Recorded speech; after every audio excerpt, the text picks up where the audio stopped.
Ողջույն բարեկամներ, ձեզ հետ անգլերեն զրույց և դասապատրաստում դասընթացն է և այսօր մենք պետք է սովորենք 9 բառ գրական անգլերենով և նույն բառը խոսակցական անգլերենով։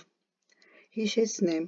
որ դասընթացը նախատեսված է և դպրոցականների և բոլոր նրանց համար, ովքեր ցանկանում են սովորել անգլերեն զրույց և հասնել ցանկալի արդյունքի։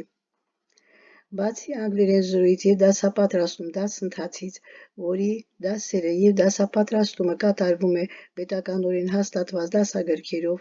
ունենք նաև այլ բաժիններ՝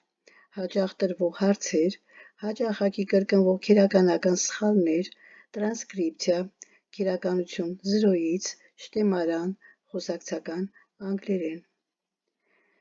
Մինչ սկսելը, մինչ բառերը ներկայացնելը, առաջարկում եմ բաժանորդագրվել անգլերեն զրույց և դասապատրաստում դասընթացին, հավանել մեր էջը և գրել ձեր մեկնաբանությունները։ Հիմա ներկայացնեմ, ուրեմն ինչպես կլինեն հետևյալ բառերի խոսակցական անգլերենները։ Ուրեմն խնդիր բառը գրականով կասենք problem,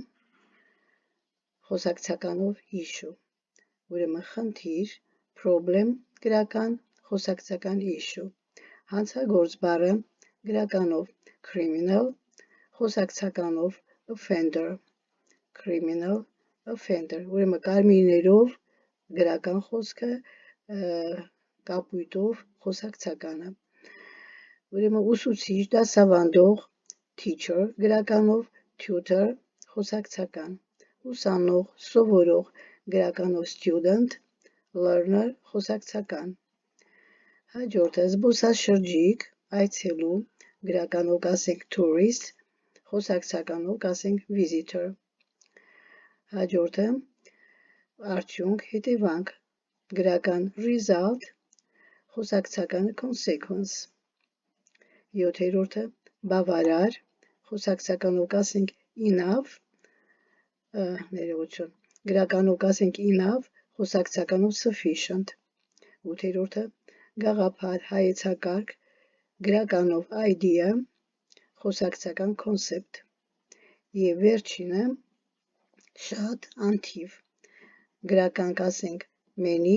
խոսակցականով numerous։ Այսօրվա համար այսքանն էի նախատեսել, իսկ դուք հիշեցնեմ, որ անպայման բաժանորդագրվեք անգլերեն զրույց և դասապատրաստում YouTube-յան ալիքին, հավանեք մեր էջը, եթե ցանկանում եք ձեռք բերել կայուն գիտելիք։ Այսօրվա համար այսքանը, կհանդիպենք, goodbye։